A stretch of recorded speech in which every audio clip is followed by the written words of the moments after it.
রহিম। আমরা গত ক্লাসের আলোচনায় পার্টস অফ স্পিচের আংশিক কিছু বিষয় দেখছি, যেগুলোতে হচ্ছে পার্টস অফ স্পিচের কোন অংশের কি নাম সেটাও জেনেছি এবং বাক্যের মধ্যে কি অবস্থানে নেয় তার থেকে আমরা কখনো ভার্ব, কখনো অ্যাডজেক্টিভ, কখনো অ্যাডভার্ব বের করছি। তো আমরা ইতিপূর্বে ক্লাসে যে আলোচনা দেখছিলাম যে এলয় যুক্ত শব্দ কখনো অ্যাডভার্ব হয়েছে এবং এলয় যুক্ত শব্দ কখনো অ্যাডজেক্টিভ হয়েছে, এবং সেখানে বলা ছিল কিছু টেকনিক আমরা যদি অবলম্বন করি তাহলে সহজে অ্যাডজেক্টিভ এবং অ্যাডভার্ব বের করতে পারবো। আমরা যদি ওই বাক্যের আঙ্গিকে একটু নোটটা দেখতে যাই তাহলে দেখতে পাবো ওখানে বলা ছিল যে হচ্ছে বাক্যের যদি শব্দের নাউনের সাথে এলওয়াই থাকে তাহলে সেটাকে আমরা হচ্ছে অ্যাডজেক্টিভ বলবো,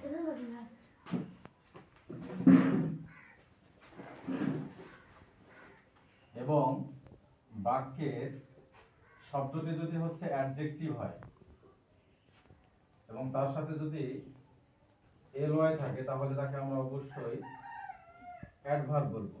এবং আমরা বলছিলাম যে অ্যাডজেক্টিভকে যদি আগে বের করতে পারি আমরা তাহলে তার সূত্র, ছোট একটা সূত্র বলছিলাম যে কোনো শব্দকে যদি ভেরি শব্দ দ্বারা প্রশ্ন করে মিলে যায় তাহলে সেই শব্দটাকে আমরা অ্যাডজেক্টিভ বলবো, এবং ওই অ্যাডজেক্টিভের সঙ্গে যদি এলওয়াই যুক্ত করি তাহলে সেটাকে আমরা হচ্ছে অ্যাডভার্ব বলবো।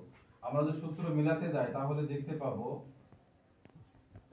ভেরি ফাস্ট, খুব দ্রুত, এই শব্দটা মিলে যাচ্ছে এখানে। এই শব্দটার সাথে যদি আমরা এলওয়াই যুক্ত করি তাহলে এই শব্দটা অবশ্যই নিঃসন্দেহে অ্যাডভার্ব হবে। এবং আমরা যদি নাউনের সঙ্গে মিলাতে যাই তাহলে কখনোই দেখবো যে শব্দটা মিলবে না। আমরা যদি নাউনটা নিই, পূর্বে ক্লাসে বলছিলাম ফাদার এবং মাদার শব্দটা ব্যবহার করছিলাম, আমরা যদি এখানে ওই শব্দটাই ব্যবহার করি তাহলে দেখতে পাবো ভেরি ফাদার শব্দটা একেবারে আমাদের কাছে বোধগম্য হয়নি, তাহলে বাক্যটা অবশ্যই বাদ, এটাকে আমরা কখনো নিব না। তাহলে হচ্ছে এখানে ভেরির সঙ্গে ফার্স্ট নিলাম, ফার্স্টটা হচ্ছে অ্যাডজেক্টিভ, দ্রুত বা জোরে, এবং তার সঙ্গে এলয় যুক্ত করে আমরা অ্যাডভার্ব করছি। তাহলে নোটের দিকে থেকে আমরা যদি মুখস্থ রাখি নাউনের সাথে এলয় থাকলে সেটা হচ্ছে অ্যাডজেক্টিভ হয় এবং অ্যাডজেক্টিভের সঙ্গে এলয় থাকলে সেটা হচ্ছে অ্যাডভার্ব হয়। এখন প্রশ্ন হচ্ছে এই শব্দগুলোকে আমরা কেন শিখবো, অ্যাডজেক্টিভ এবং অ্যাডভার্ব গুলো কেন শিখবো? আমাদের ইংরেজি গ্রামারের অনেক অংশ রয়েছে যেগুলোকে আমরা গ্রামারে ব্যবহার করতে পারবো। আমরা যদি হচ্ছে গ্রামারের ছোট একটি অংশ অবশ্যই আছে, অ্যাক্টিভ টু প্যাসিভ ভয়েসের একটা অংশ আছে, আমরা যদি গ্রামার সমাধান করতে যাই তাহলে কিছু বাক্য দেখতে পাবো।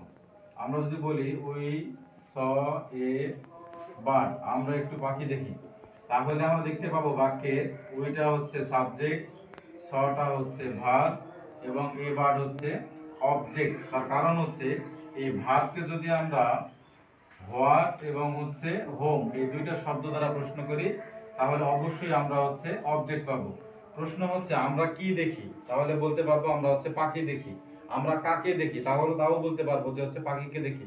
ওই দুই ডাব্লিউএস ওয়ার্ডের যে কোনো একটা শব্দ ভার্বকে দ্বারা প্রশ্ন করে উত্তর মিলে গেলে সেটা হচ্ছে অবজেক্ট। এই বাক্যটাকে যদি প্যাসিভ ফর্ম করতে বলে তাহলে উত্তরটা হবে এ বার্ড, ভার্বের ভি টু রয়েছে এখানে, তাহলে অবশ্যই আমরা এখানে নেব হচ্ছে ওয়াজ, কারণ সাবজেক্ট হচ্ছে সিঙ্গুলার আছে ওয়াজ।